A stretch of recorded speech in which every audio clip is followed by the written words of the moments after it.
ታዲያስ አዲስ ከዛው እንግዲህ ምን አዲስ ነገር አለ አዲስ አበባ ውስጥ ምናልባት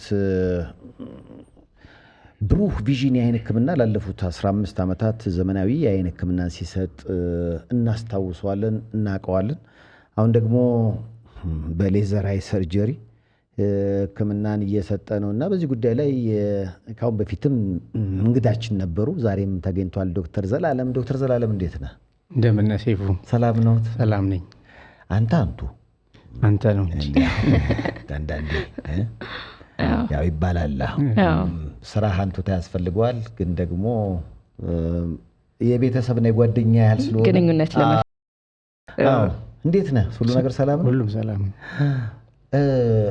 ያየሁት ነበር የአይን ህክምናን ታውን ወስደህ ታውቃለህ ዶክተር ዘላለም የአይን ህክምናን አንተ ራስህ ታከመህ ታውቃለህ ይሄን ሌዘር አሁን ሰርቼ ያለፈው ጊዜ ስመጣ መነጽር አድርጌ ነበር የመጣሁት ግን በመቄዶንያ ጊዜ ተገናኝተን ነበር ሐምሌ ላይ ተሰርቶልኝ ይሄው አሁን ለመነጽር ላይፍን ኢንጆይ ያደረኩኝ ምንድነው እሱ ምን አይነት ህክምና ነው ሌዘር ባለፈው ስትመጣ እንደው ሞፈር ያለ መነጽር እንዳረክ ነበር ማስተዋወሰው እይታ እንዴት ነበር እይታዬ ከርቀትም ከቅርበትም የማንበብና የማየት ችግር ነበረብኝ ሁለቱም ነው ሃይፐሮፒያ እና ፕሪስባዮፒያ የሚባሉት ሁለቱም አንድ ላይ ነበሩ ስለዚህ ሁለቱም ነው የተስተካከለው አንድ ጊዜ ዋው ስለዚህ ማን ይናገር የነበረ አይነት ነው የታከመ በሚለው ውስጥ ማለት ነው ብሩ ቪዥን ውስጥ ከምንሰራው ሐኪሞች ሶስታችን ተሰርቶልናል ዶክተር ትልቅ ሰው ተሰራ ዶክተር ትልቅ ሰው አልተሰራለትም ዶክተር ዮናስ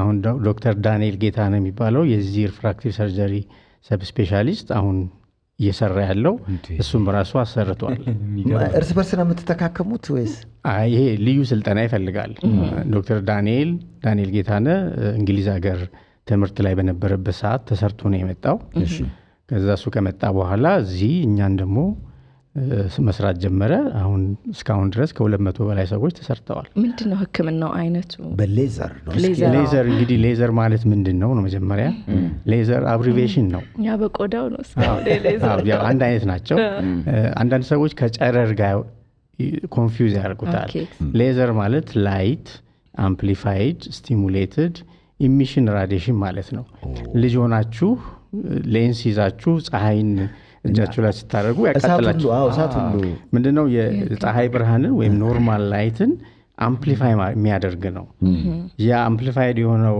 ላይት ይቆርጣል ይበሳል ቲሹን ሽሪንክ ያደርጋል እንጂ እንደ ሬዲዮ ቴራፒ ወይም የጨረር ህክምና እንደምንለው ከራዲዮ አክቲቭ ማቴሪያል ጋር የተያያዘ አይደለም ስለዚህ የሚያደርሰው ጉዳት በጣም ከሬዲዮ አክቲቭ ወይም ሬዲዮ ቴራፒ ከምንለው በጣም የተለየ ነው ስለዚህ ቆዳ ላይ እንጠቀምበታለን አይን ላይ እንጠቀምበታለን ለሌሎችም ህክምና ዘርፎች እንጠቀምበታለን እኔ አሁን ቀጣይ ጥያቄ ምን አይነት ሪስክ ውስጥ ደረጃ ላይ ያሉ ሰዎች ናቸው ይሄንን ህክምና የሚያገኙት እናንተ ጋር ደግሞ የመጀመሪያው ነው ወይ ይሄን ህክምና የሚያገኙት አንፎርቹኔትሊ እድሜያቸው ከ18 ዓመት በላይ ለሆኑ ብቻ ነው ልጆች ላይ የመነጽር ቁጥሩ እየቀያየረ ስለሚሄድ ከእድገታቸው ጋር 18 እስኪሞሉ ድረስ አነቃቸው ከ18 ዓመት በኋላ ግን ማይነስ መነጽር የሚያደርጉ እስከ 10 ቁጥር ድረስ ያሉት ፕላስ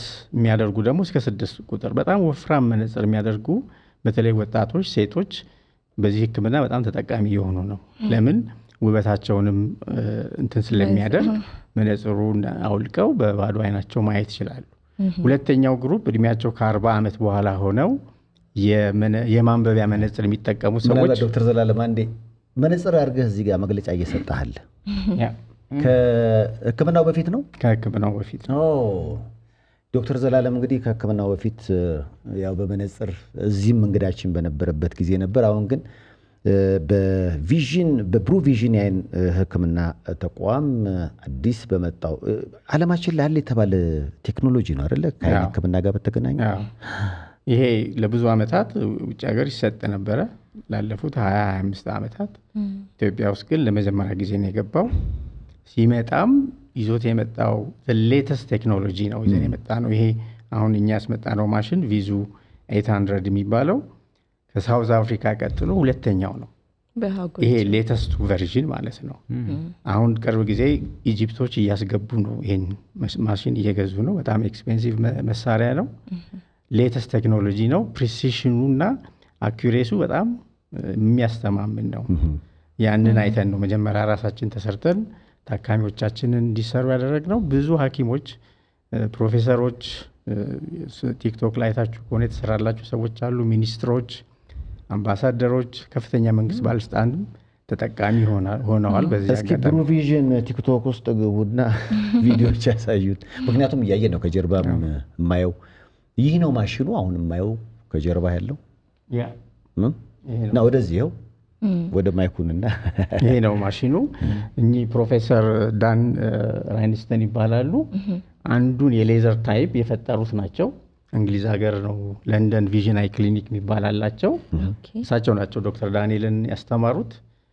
እሳቸው ናቸው መጥተው የመጀመሪያዎቹን 40-50 የምንሆን ታካሚዎች ዶክተር ዳንኤልን ሱፐርቫይዝ እያደረጉ የሰሩት እና ፕሪስ ባዮንድ የሚባለው እድሜያቸው ከ40 ዓመት በላይ የማንበብ ችግር ያለባቸውን ሰዎች ሰርጀሪውን የፈጠሩት እሳቸው ናቸው። ዋው የሚገርም ነው። ራሳቸውን የመጡት ራሳቸው ናቸው የመጡት። በጣም የሚገርም ነው። ፕሮፌሰር ብሩክ እሳቸውም የዚህ ተጠቃሚ ናቸው። መነጽር ይጠቀሙ ነበር። በጣም የሚገርም ነው ግን ስለዚህ ብዙ በመነጽር የምናውቃቸው ሰዎች አሁን መነጽር ሊተው ነው ማለት ነው። ሊተው ነው እንግዲህ። በጣም እኔ መጠቆማቸው ሰዎች አለኝ እዛ ሂዱ ብለህ። ምክንያቱም እንዲሁ በመነጽር ሲሰቃዩ ስለማውቃቸው ይህን የመሰለ አስተማማኝ ሕክምና ከመጣ በእርግጠኝነት ማግኘት አለባቸው። ውድ ነው ዶክተር ዘላለም? አዎ እንግዲህ ማሽኑ ዘሌተስት ማሽን ስትገዛ ያው ዋጋውም በጣም ኤክስፔንሲቭ ነው እና ውጭ ሀገር ለአንድ ሰው እስከ $5,000 ነው የሚያስከፍሉት። $5,000 እስከ $10,000 የጥርስና የአይን ሕክምና በጣም እኛ ሀገር ግን $2,000 አይሞላም ኦቨርኦል ማለት ነው። ኤክስፔንሲቭ የሆነው ቨርዥኑ 4 አይነት ነው ብያ ያለው። ውድ የሆነው ፕሪስ ባዮንድ የሚባለው በብር ደረጃ በኢትዮጵያ ብር 330,000 እስከ 350,000 ድረስ ሊደርስ ይችላል። ይሄ የምርመራውን፣ የህክምናውን፣ የመድኃኒቱን ሁሉን ነገር አጠቃሎ ማለት ነው። ምናልባት አንዳንዴ የሆኑ ነገሮች ይፈጠራሉ፣ ጥቅምም ጉዳትም ሊኖራቸው ይችላል። ማለት የሆነ ነገር ትሰማና የጎንዮሽ ጉዳት ግን እንዲህ ሊኖረው ይችላል ይባላል። አሁን በዚህ የሌዘር የአይ ሰርጀሪ ምን የጎንዮሽ ጉዳት አለው ሊባል ይችላል? ዋና የሚጠቀሰው የአይን መድረቅን ያባብሳል። ኖርማሊ የአይን መድረቅ እድሜያችን እየጨመረ ሲመጣም ይኖራል። የአየሩ ሁኔታ ንፋሳማ ሲሆን፣ ሞቃት ሲሆን አይናችን ይደርቃል። ሁል ጊዜ አርቲፊሻል እንባ እናረጋለን። ስለዚህ የአይን ድርቀቱን በአርቲፊሻል እንባ መቋቋም ይቻላል። አርቲፊሻል እንባ ማለት ዶክተር ናቹራል ቲርስ ማለት እንባችን በመድኃኒትነት ተሰርቶ በፋብሪካ ሲመጣ ማለት ነው። የአይን ጠብታ ነው። ብዙ ጊዜ አንዳንድ ሰዎች አይናቸውን ለማጥራት ያደርጉታል። እሱ ናቹራል እንባ ነው። ናቹራል እንባን የሚተካ ማለት ነው። ስለዚህ አይንን ማለስለስ ነው ስራው። እሱ ነው ዋና እንደ እንትን የሚታየው። ከ5% በታች የሆኑ ሰዎች ኦቨር ኮሬክሽን፣ አንደር ኮሬክሽን፣ ለምሳሌ ታርጌታችን -7 የሚያደርግን ሰው 0 ማምጣት ነው። ኤግዛክትሊ 0 አንዳንዴ ሳይመጣ 0.5 ወደ ላይ ወይ ፕላስ 0.5 አይነት ኦቨር ኤንድ አንደር የመሆን እንትን ይኖራል። ግን እንደዛ ቢሆንም ኢንሃንስ በማድረግ እንደገና ያችንን ማጥፋት ይቻላል። አሁን ብዙ ልጆች እድሜያቸው 18 ደርሶ ፓይለት ለመሆን ኢትዮጵያ አየር መንገድ ሄደው ሲወዳደሩ ብዙዎቹ በአይናቸው ይወድቃሉ። ትንሽ 0.75 ብትኖር አክሴፕት አያደርጉ። በዚህ ዓመት ግን 3 ልጆች ተሰርቶላቸው 0 ተደርጎላቸው ካንዲዴት ሆነው ለመፈተን ችለዋል። ስለዚህ የዛን ያህል ፕሪሳይስ ነው፣ ግን ማይነር የሆነ እንትን ሊያመጣ ይችላል። ትንሽ ወደ ላይ ትንሽ ወደ ታች፣ ግን ሌዛን 5% ነው። እሱም ኮሬክት ማድረግ ይቻላል። አሁን ምን መሰለህ እንደ ዶክተር፣ አሁን በእኛ ጊዜ እኔ ድሮ አስታውሳለሁ ቴሌቪዥን 12 ሰዓት ይጀምራል። ከዛ የኛ የልጆች እስከ 1 ሰዓት ያልቃል። ከዛ እያለ እንደውም የምናያት ዜናዋና ምናምኗ ፕራይም ታይሟ የምትታየው በጣም እንግዲህ በአንድ ቀን ውስጥ ከዛ ውጪ ላፕቶፕ የለ፣ ኮምፒውተር የለ፣ ብርሃን የለ እና በዛን ዘመን የነበረው የአይን እንግዲህ ህመምተኛ መጠን በቁጥር አሁን ካለው ጋር ጥናት ይፈልጋል። አንዳንዶች አሁን በጣም በተለይ ልጆች ላይ የአይን እንግዲህ ችግር አለ። ምክንያቱም ብዙ ሰዓታቸውን ቲቪ ላይ የማሳለፍ ወይ ላፕቶፕ ላይ በአብዛኛው ደግሞ አይተው እንደሆነ ስልኩ ላይ ብዙ ሰው ብዙ ጊዜ ያጠፋልና እንደው እስኪ ሁለቱን እያነጻጸርክ ንገረኝ። በእርግጥም አሁን የቴክኖሎጂ ያመጣብን ለዓይናችን ጸር የሆነ ነገር አለ ከድሮ ጋር ሲነጻጸር? ያው ማንኛውም ቴክኖሎጂ ጥቅምና ጉዳት ይኖረዋል፣ ግን ጉዳቱ መብለጥ የለበትም ነው። ስለዚህ አሁን ዲጂታል እቃዎች ያመጡልንን ጥቅም ስናይ በስልካችን ባንክ ነው፣ ስልካችን ሚዲያ ነው፣ ስልካችን ሁሉ ነገር ነው። ስለዚህ ይህን ስታየው የሚያመጣው ሳይድ ኢፌክት በጣም ትንሽ ነው። በተለይ ህጻናት ላይ ሲሆን ምንድነው ዓለም ላይ ያሉት ህጻናት አሁን they tend to be ወይም ወደ ሾርት ሳይትድነት በልጆች ላይ እየበዛ መጥቷል እና ወደኋላ ሲጠና አንዱ ኒር ኦብጀክትን አተኩሮ ለብዙ ሰዓታት ማየት ነው።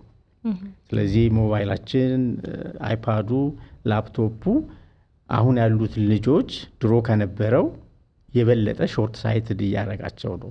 ስለዚህ ነው ልጆች ላይ ሊሚት ማድረግ አለብን በቀን ውስጥ የሚያዩበትን ሰዓት። እሱ አንዱ ሳይድ ኢፌክት ተብሎ የሚታየው ሪፍራክቲቭ ኤረር የምንለው በመነጽር የሚስተካከል የእይታ መታወቅ እየጨመረ መጥቷል ነው። ሁለተኛው ቅድም ያለው ድርቀት ነው። የአይን ድርቀትን ያባብሳል። ለምን? ፍጥጥ ብለን ስለምናይ አይናችን ደግሞ በተወሰነ ሰከንድ መርገብገብ አለበት። ያንን አቮይድ ስለምናደርግ አፍጠን ስለምንውል አይናችን ይደርቃል። ስለዚህ የአይን ድርቀት ወይም ኮምፒውተር ቪዥን ሲንድሮም የምንለውን ያመጣል። ከዛ ሌላ ጥቅሙ ስለሚበልጥ አሁን ልጆቹም ቢሆን ትምህርት ቤት ሲማሩ በኮምፒውተር ነው፣ በአይፓድ ነው። እሱን አንከለክላቸውም፣ ግን አፕሮፕሪየትሊ እንዲጠቀሙት፣ በተገቢው መንገድ እንዲጠቀሙት፣ እረፍት እንዲያደርጉ ከዚህ በፊትም ተናግሬዋለሁ። 20 የሚባለውን ሩል እንዲተገብሩ ነው። እንደገና አስታውሳቸው እስኪ። 20 ደቂቃ ያህል አንድ ነገርን አፍጠን ወይም ምናይ ከሆነ ለ20 ሰከንድ ብሬክ ማድረግ፣ 20 ታይምስ አይናችንን ብሊንክ ማድረግ፣ 20 ጊዜ እንደዚህ 20 ፊት ላይ ያለ ኦብጀክትን መመልከት ማለት 20 ፊት ማለት 6 ሜትር ማለት ነው። ስለዚህ አንድ ሰው 20 ሚኒት ከሰራ በኋላ ለ20 ሰከንድ ቀና ማለት፣ ራቅ ያለ ነገር ማየት፣ አይኑን ጨፈን ገለጥ ማድረግ፣ ይሄ አይናችንን ሉብሪኬት እንዲያደርግ ወይም እንዲለሰልስ ይረዳዋል። በተደጋጋሚ ነው ይሄንን ማድረግ ያለብን። ለምሳሌ 20 ሰከንዱን አይናችንን ብሊንክ የምናደርገው ልክ 20 ደቂቃ ከሰራን በኋላ እንደዚህ ያለን በተደጋጋሚ ነው። ሙሉ ቀን የምንሰራ ከሆነ እንትኑ መድረቅ ሲጀምር አይንህ የመቆርቆር የማቃጠል ስሜት ይሰማሃል። የመቆርቆርና የማቃጠል ስሜት ተሰማህ ማለት አይንህ እየደረቀ ነው። ስለዚህ ጨፈን ገለጥ ማድረግ፣ ብሬክ ማድረግ፣ ራቅ ያሉ ነገሮችን ማየት ያስፈልጋል። ስለዚህ እንደዚህ አይን መርገብገብ ማስተዋጽኦ አይናችሁን አርገብግቡ እየተባለ እኔ ጥያቄ ያለኝ ግን ከእንባ ጋር ተያይዞና ብዙ ሰዎች በማልቀስ ብዛት ልትሞት ነው ሊሞት ነው ምናምን ሲሉ ሰማለሁ። አይኑ ሊጠፋ ነውና የእንባን ጠቀሜታ ወይ ጉዳት እስኪ በዚሁ፣ ምክንያቱም ትልልቅ ሰዎች ጥሩ ጥያቄ ነው። ማለት በጣም ማልቀስ አይን ይጎዳል ወይ? እኔ ምንም ጉዳት ያለው አይመስለኝም። አይደለምም። ለምን? አይናችን ብዙ ጥቅሞች አሉት። ለምሳሌ ቆሻሻ አይናችን ሲገባ እንባችን ነው አጥቦ የሚያስወጣው። ባክቴሪያ አይናችን ሲገባ ባክቴሪያን ኢንፌክሽንን የሚከላከል ንጥረ ነገር እንባ ውስጥ አለ። ኢቨን አፍንጫችን ራሱ ሲመታ አይናችን ያለቅሳል። እሱ ሪፍሌክስ ነው እና እንባ ማልቀስ አይን ላይ ጉዳት አያመጣም። ምናልባት ሲያለቅሱ አይናቸውን የሚያሹ ከሆነ አይንን ማሸት የአይንን ሼፕ ስለሚቀይር እሱ አይመከርም። እሱ የመነጽር ችግር ሊያመጣ ይችላል፣ ስፔሻሊ ወጣቶች ላይ። ስለዚህ አይናቸውን ለምሳሌ አለርጂ ያላቸው ሰዎች አይናቸውን በሚያሹበት ጊዜ የአይናቸው ቅርጽ ይቀየራል። ቅርጹ ሲቀየር የመነጽር ችግር ያመጣል።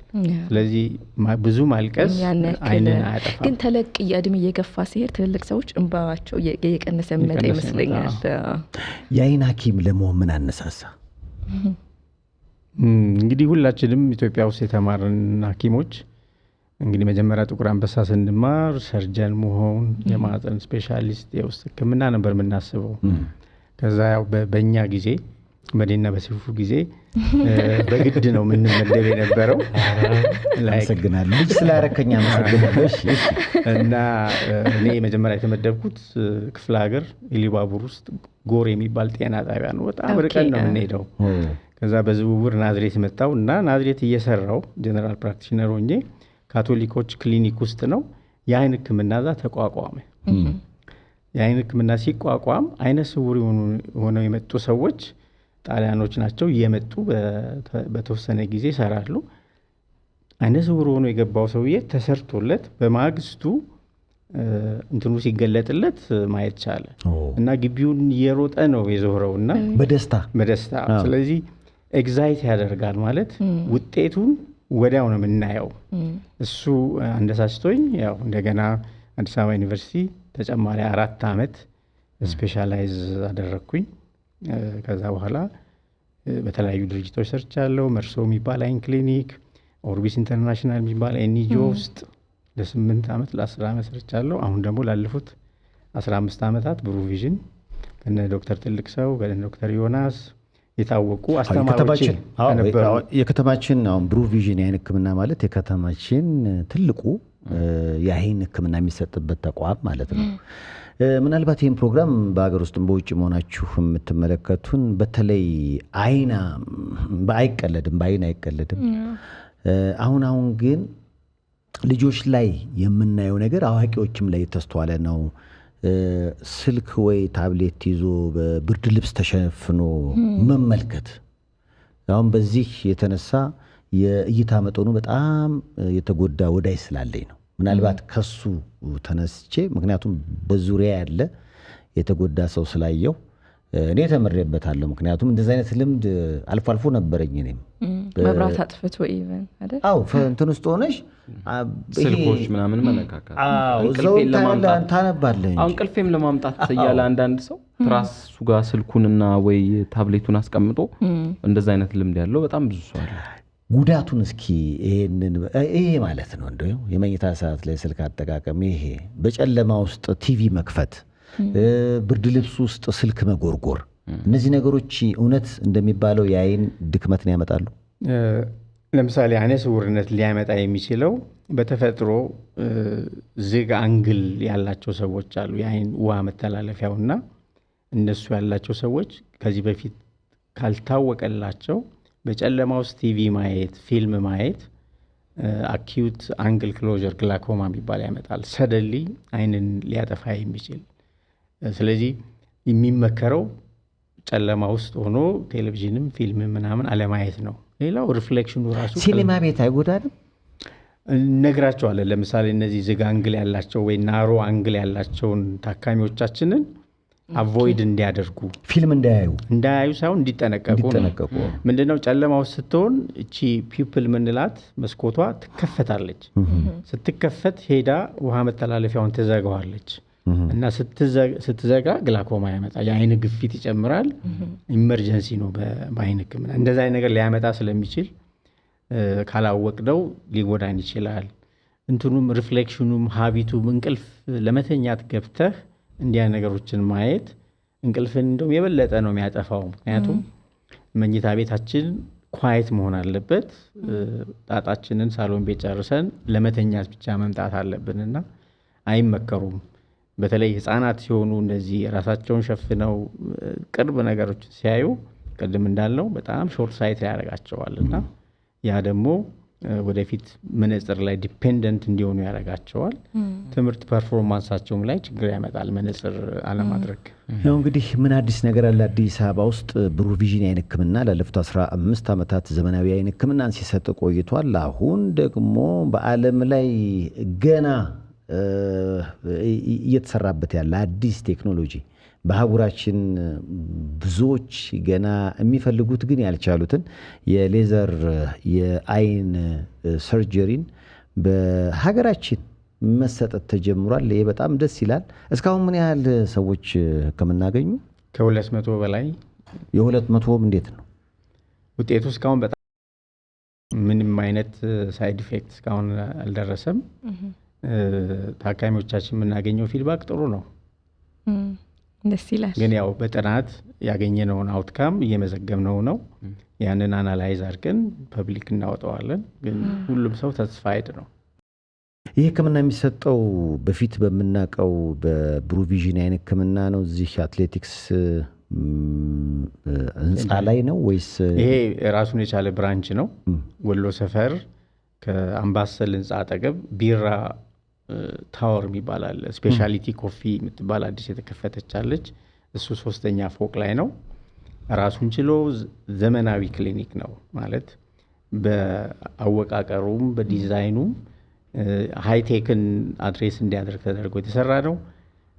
ይህን ሌዘር ብቻ ሳይሆን የምንሰራበት እዚህ ብሩቪዥን የምንሰጠውንም አገልግሎት ሐኪሞቹ ፕሮግራም ወጥቶላቸው እዛ ውስጥ ቪአይፒ ፔሸንቶች በተለይ እዚህኛው ክሊኒካችን በጣም ብዙ ወረፋ አለው፣ ግፊያ አለው። ስለዚህ ግፊያው ወረፋው ማያስደስታቸው ሰዎች አሉና ለነሱ ተብሎ እዛኛው ሁሉም ዶክተር ትልቅ ሰውም የራሱ ፕሮግራም አለው፣ እኔም የራሴ ፕሮግራም አለኝ፣ ሌሎቹም ሐኪሞች ፕሮግራም አላቸው። በዛ ፕሮግራም መሰረት ሌሎቹም ሰርቪሶች እዛ ይሰጣሉ።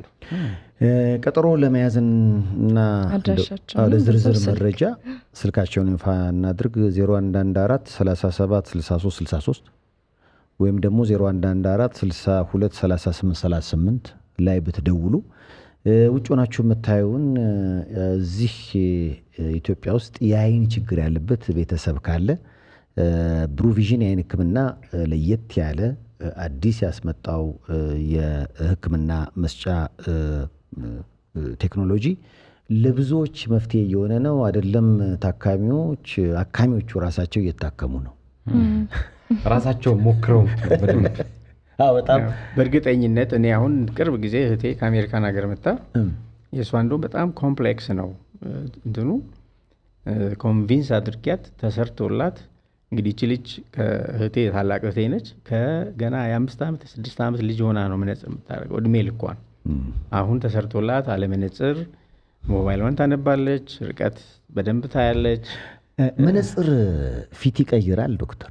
ማለት ትንሽ እድሜ ያስረጃል? እንደ ሰውየው ነው እንግዲህ። አንዳንዱ ሰው መነጽር የሚያምርበት ሰው አለ። አሁን አንተ ወጣት ሆነን ይበልጥ የመጣው ይመስለኛል። ግን ሰዎች አላሉም እንደዛ? በጣም ብዙ ሰዎች በመነጽር አይኔ ስለሚደበቅ ሌላ አይነት እንትን ነበር የሚሰጡኝ። ግን ከመነጽሩ በኋላ አይን ተለቅ ያለ አይን ካለ ወጣ ይላል። ስለዚህ የሱ አይነት ጥቅም ሊኖረው ይችላል። ግን ከመነጽር ጋር በተያያዘ ዶክተር ምናልባት መነጽር ታዞላቸው በተለይ ወጣቶች ብዙ ወጣቶች እንዲሁ ቼክ ሲያደርጉ መነጽር ታዞላቸው ግን መነጽር የማይጠቀሙ በጣም ብዙ ወጣቶች አሉ። እኔም በዙሪያ የማውቃቸው በጣም ብዙ ወጣቶች። ይሄ ትልቅ ጉዳት የለውም? አለው እንግዲህ አንዳንዴ ማይነር ሊሆን ይችላል የመነጽር ቁጥሩ። ከአንድ ቁጥር በታች ከሆነ 0 ነጥብ ምናምን ብዙ ኢፌክት ላያመጣ ይችላል። ግን ድራይቭ ስታደርግ በተለይ ማታ ማታ ዝናብ ሲዘንብ ትንሽም የመነጽር ችግር ያለበት ሰው ከደረሰ በኋላ ነው የሚያየው። ለምሳሌ አደጋ ሊደርስ ሲል ሰው ሲገባበት ነው የሚያየው እንጂ ያየ ይመስለዋል ትልቅ ነገር እየነዳ ሲሄድ። ግን ማታ ላይ ብዙ ጉዳት ይኖረዋል። ስለዚህ ዶክተር አንድ ታካሚ ተገኝቷል። አሁን አንድ ታካሚ ተገኝቷል። በአስተያየቱ ነው ታካሚ መሆኑን ያወቅኩት። ይመጣል ሊታከም። ምን አለ መሰለ፣ አይገርማችሁም? አሁን ራሱ ይህን ፕሮግራም ብርድ ልብስ ውስጥ ሆኜ ነው እያዩ ያለሁት። የሚቀጥለው ሳምንት አሁን ሄደት ብሩቪዥን ይጠብቃል። ኧረ ተው ተው፣ ይህን ፕሮግራም ራሱ ብርድ ልብስ ውስጥ ሆኜ ነው የማይላል። መብራት አጥፍቶ አዎ ይጎዳል። በተለይ ብርሃን በበዛበት ቦታ ላይ መሆን ማለት አሁን የቢሮ ስራዎች ሁሉ በኮምፒውተር ሆነዋል። እነሱን ራሱ ስራዎች ስንከውን የቢሮ ብርሃን ትንሽ ፈካቢል ይመረጣል ማለት ነው። ይመረጣል። ግን አንዳንዴ እነዚህ ብሉከት ምንላቸው ፎቶክሮማቲክ ምንላቸው መነጽሮችን ማድረግ ይጠቅማል። ከብርሃን የሚመጡትን ኤክሰስ የሆኑ የብርሃን መጠኖችን ይቀንሱልናል። ግን ምንድነው በጨለማ ከማንበብ በብርሃን ማንበብ ነው የሚመረጠው። አንዳንድ ሰዎች ለምሳሌ መጀመሪያ ሲጀምራቸው ጽሁፍ ማንበብ በጨለማ ማንበብ ያቅታቸውና መብራት ማብራት ይጀምራሉ። ከዛ እጃቸው ማራቅ ይጀምራሉ እና ብርሃን ለተወሰነ ጊዜ ኮምፐንሴት ያደርጋል ማለት በብርሃን ማንበብ ነው የሚመረጠው። ስለዚህ እንግዲህ ጥያቄዎች አሏችሁ እዚህ አካባቢ ተመልሷል? ሌዘሩ እንዴት ነው? የኔ ግን አይን በተመለከተ ባለፈው ብለው ነበር። አሁን ልዩነት አለው? የዛኔም እንዲሁ ቀይ ነበር። አየዋ ቀይ ነው ብለህ ታውቃለህ? ብዙ ጊዜ የጠጪ አይን ነው ያለው። ሞስት ላይክሊ እንደው ዝም ብዬ ሳይ በመሳሪያ ማየት ስላለብን ነው። አይን ይደርቃል ማለት ወይ ብዙ ታነባለህ ወይ ብዙ ዲጂታል ነገር የሚያነባ አይነት እንኳን አይደለም። እዚህ ሳሳጣው ማለት ነው። ማንበብ ብቻ ሳይሆን ለምሳሌ አሁን ብዙ ሰው ቲክቶክ ሳያይ የሚውል ሰው ያለ አይመስለኝም። ብዙ ሰው ያያልና እሱ ማየት ከማንበብ ጋር ተመሳሳይ ነው። ለምን አፍጣሽ ነው የምትውል ያነባል ያለ ነው ዶክተር ቢንያምን የልብ ልብ ይሰማው ዝም በል ያነባል። ለማንኛውም ብንታይ የሚል ሀሳብ ነው ያለኝ። መታየቱ ጥሩ ነው። በየጊዜው ለምሳሌ ጤና ቼክአፕ እንደምናደርገው ሁሉ ብዙ ጊዜ ጤና ቼክአፕ ሲባል ካገት በታች ነው። ካገት በላይ ካላመመን አናስታውሰው። ፎርቹኔትሊ ለምሳሌ መንጃ ፍቃድ ማውጣት አይቀርም። አይነን ትመረመራለህ። ስራ ቅጥር ላይ እንዲህ ነገሮች አሉ። በዛ ይገደዳሉ። ብዙ ጊዜ ብዙ ሰዎች ለአይን ቼክአፕ ይመጣሉ። በተለይ ኤምባሲ ውስጥ ኤንጂኦስ የሚሰሩ ሰዎች ለምሳሌ ሹፌሮቹ መጥተው ታይተው ብዙ ነገር ተመርምረው ፊት ናቸው ካላልናቸው ኢቭን ኤምባሲ ውስጥ እንትናቸውን አያድሱላቸውም። ስለዚህ ማንኛውም ሰው ግን እድሜው 40 ካለፈ ቢያንስ በአመት አንዴ ቢታይ ጥሩ ነው። ልጆች ከሆኑ ትምህርት ቤት ከመግባታቸው በፊት አንድ ጊዜ የአይን ሐኪም ቼክ ቢያደርጋቸው ጥሩ ነው። እንግዲህ በከተማችን ውስጥ መልካም ስም ካላቸው የአይን ሕክምና ተቋማት መሀል አንዱ ብሩህ ቪዥን የአይን ሕክምና ተቋም ነው። ላለፉት 15 ዓመታት ዘመናዊ የአይን ሕክምና ሲሰጥ ቆይቷል። አሁን ደግሞ ይገርማቸዋል የሌዘር የአይ ሰርጀሪ መስጠት ጀምሯል። ይህ ሕክምና እድሜያቸው ከ40 ዓመት በላይ ላሉና የማንበቢያ መነጽር ተጠቃሚ ለሆኑ ታካሚዎች ለተባሉ ነው። ከዛ ውጭ ደግሞ ከ18 ዓመት ቅድም እንዳልከው ማለት ነው ከእድሜያቸው ከ18 ዓመት በላይ ለሆኑ ታካሚዎች የሚሰጡ ህክምናዎችንም ያጠቃልላል ተብሏል። ስለዚህ ከ18 ዓመት በላይ የሆናችሁ እንዲሁም ከ40 ዓመት በላይ ለሆናችሁ የህክምና ተቋሙ እናንተን ለማከም ብርሃናችሁን ለመመለስ መነጽራችሁን ለማስጣል ቅድመ ዝግጅቱን አጠናቋል። ዘመናዊ ህክምና ነው። ዓለም ገና እየተጠቀመበት ያለ ብዙዎች የሚፈልጉት ግን አዲስ አበባ ላይ የተገኘ ህክምና ነውና ውጭ መሆናችሁ ፕሮግራም ለምትመለከቱ ከአይን ችግር ጋር በተገናኘ ምንም እንዳታስቡ ብሩህ ቪዥን የአይን ህክምና ተቋም አለሁ እያለ ነው ዶክተር ዘላለም። የምትጨምረው ነገር? አሁን በዚህ በክሪስመስ ታይም ብዙ ኢትዮጵያንስ ወደ አገር ውስጥ መጥተዋልና ሰሞኑን የነበሩ ክላይንቶቻችን በብዛት ይሄን ያሰሩት ከውጭ የመጡ ሰዎች ናቸው። አስበውበት እዛም ደግሞ ውድ ስለሆነ ጥርስና አይን ውድ ነው መሰለኝ ይመስለኛል። ህክምና በአጠቃላይ አንዳንዶቹ በኢትዮጵያዊ አይን ሐኪም መታከም የሚፈልጉ ሰዎች አሉ። አንድ ሁለቱ ጓደኛዬ ዶክተር ዳንኤል እንደነገረኝ ይህን ሰምቼ በሀገሬ ዶክተሮች ነው የምታከመው ብሎ የመጣ ታካሚ ነበረ። ስለዚህ ሰሞኑን ብዙዎቹ የሰራናቸው ይሄን የተሰሩ ዲያስፖራዎች ናቸው። ስለዚህ ለኛ መቼ ነው ፓስፖርት ለላሚዎቹ ለሚወሮቹ ችግር የለም። በቀን ምን ያህል ሰው የማከም አቅም አላችሁ? ይሄ ሌዘሩን የምንሰራው በሳምንት 3 ቀን ነው። በአንድ ጊዜ ከ6 እስከ 10 ሰው መስራት ይቻላል። ታካሚዎቹን ግን ከመስራታችን በፊት ብዙ አይነት ማሽኖች አሉ።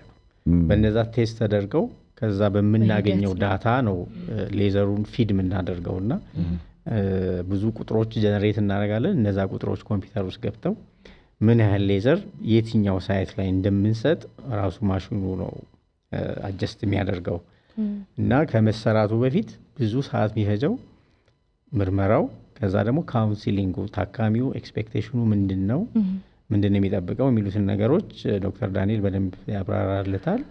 ለስንብት ምናልባት ለወጣቶች የሌዘር ህክምናው አሉታዊ ጎን ምንድነው ተብለሃል? አሉታዊ ማለት ያው ሳይድ ኢፌክት ቅድም የተናገርኩት ነው። አንዱ የአይን ድርቀት ሊያባብስ ይችላል። ለወጣቶች በተለይ የለም ወጣቶች ላይ ይሄ ነው የተባለ ምንድነው ምርመራዎቹ ማንሰራቸውን ሰዎች አይዴንቲፋይ ስለሚያደርጉ ያንተ ባይሰራ ይሻላል ምንላቸዋል። ይሄን ያህል የጎንዮሽ ጉዳት ከሰርጀሪ ዓለም ላይ ካሉ ሁሉም አይነት ሰርጀሪዎች በጣም ሴፍ የሆነው ፕሮሲጀር ሌዘር አይ ሰርጀሪ ነው። እኔ ሐሙስ ማታ ተሰርቶልኝ አርብ ጠዋት ስራዬን ሰርቻለሁ ቢሮ ዋው! ምንም ይሄ ማገገሚያ ጊዜ የሚባል የለም። እንደዛው ከአልጋው ላይ እንደተነሳ ፊት ለፊት ማስቆጠሪያው ይቀመጣል። ሰዎች አይተውት እዛው አይ ቼክ ተደርገን የምትወጣው። አንዳንዶቹ መነጽራቸውን ረስተው የሄዱ ልጆች አሉ። አሁን ምን ያደርጋል? ሰብረዋለሁ ብሎ አንዱ ታካሚያችን ሌላ ሰው ይስተው ሰብረዋለሁ ማየት ሲጀምር ሰብረዋለሁ ብሎ ሳይሰብረው የት እንዳደረገው ረስቶት ቤቱ የደረሰ ታካሚ አለ። አይደለም ለመስበር ፈልጉ ምንድን ነው ያው ለሌላ ቁጭት። እንግዲህ በጣም የደስታ አገላለጽ ይለያያል። ያው እንግዲህ ዶክተር ዘላለም የአይን ስፔሻሊስት ዶክተር ነው። የታዲያስ አዲስ እንግዳ ሆኖ ምን አዲስ ነገር አለ አዲስ አበባ ውስጥ ብሩህ ቪዥን የአይን ሕክምና ለየት ባለ ሁኔታ በዘመናዊ መሳሪያ አይናችሁን ማከም ጀምሯል ነው። እንግዳችን ስለሆን ከልብ ነው የምናመሰግነው። 40 መሻሽን አብረን ሆነን እኔም አመሰግናለሁ። በዚህ አጋጣሚ መጥታችሁ ብታዩት አይናችሁንም ቼክ ብታደርጉት እግረ መንገዳችሁን በብሩህ ቪዥን ማኔጅመንት ስም እጋብዛችኋለሁ። እኛም ደግሞ በጣም በአይን ሕክምና በአይን ህመም የሚሰቃዩ ተመልካቾች ይኖሩናል ብለን እናስባለን። ወደፊት እንግዲህ እየተነጋገርን ነፃ የሕክምና እድል የሚያገኙበትን እድል በእርግጠኝነት አይነፍጉን ብለን ምክንያቱም ማህበራዊ ኃላፊነታቸውን በመወጣት ይታወቃሉ። በነገራችን ላይ ካሁን በፊት ለመቄዶንያ እዚህ ድረስ መጥተው ብሩህ ቪዥኖች የገንዘብ እንግዲህ ልገሳ አበርክተዋል በጊዜው። ለሱም እናመሰግናለን። አሁን ደግሞ እንግዲህ የጤና በረከት ልገሳ እንድታረጉ በተመልካቾቻችን ስም አዘራያ እናደርጋለን። በዚህ አጋጣሚ አዲስ አበባ ጤና ቢሮ ከጤና ጥበቃ ሚኒስቴር ጋር ሆነን ይሄ ኤክስፔንሲቭ ነው ብለናል ፕሮሲጀሩና በምናደርገው የፕሮጀክት አግሪመንት ለምሳሌ 10 ሰው ብንሰራ በገንዘብ 1-2ቱን አቅም ለሌላቸው ሰዎች መንግስት ጤና ተቋማት በሚመርጡልን እንትን ለማድረግ ጤና ጥበቃን ኪዩር ብላይንድነስ የሚባል ኤንጂኦ ጋር ዶክመንቱን እያዘጋጀን ነው። ያንን ስንጨርስ ወጣቶች ሆነው አሁን ትናንትና አንድ ኳስ ተጫዋች አጋጥሞ የነበረና ኳሷ ስትገባ አይታየኝም ማለት በረኛ ነው ዋናው እና በረኛ ነው ለዛው እና ገንዘብ የለው። ስለዚህ ያደረግንለት ምንድነው እስቲ መጀመሪያ ነፃ ህክምናውን እስከ 30,000 ብር የሚፈጀውን ህክምና በነፃ ቴስት እንዲደረግ አድርጌዋለሁ። ውጤቱ እንግዲህ ዛሬ ይደርሳል። ከዛ በኋላ አይተን ከዶክተር ዳንኤል ጋር ተመካክረን እንዲህ አይነት ሰዎችን ምናግዝበት እንትን ይኖራል። እግዚአብሔር ይስጣችሁ። እውነቱን ለመናገር በጣም ነው የምናመሰግነው ዶክተር እንግዳችን ስለሆንክ። ያው አዲሱ ነገር ይሄ ነው። ለዚህ ሳምንት የመረጥንላችሁ ብሩህ ቪዥን ሄዳችሁ አይናችሁን ታከሙ ለማለት ነው። ታዲያስ አዲስ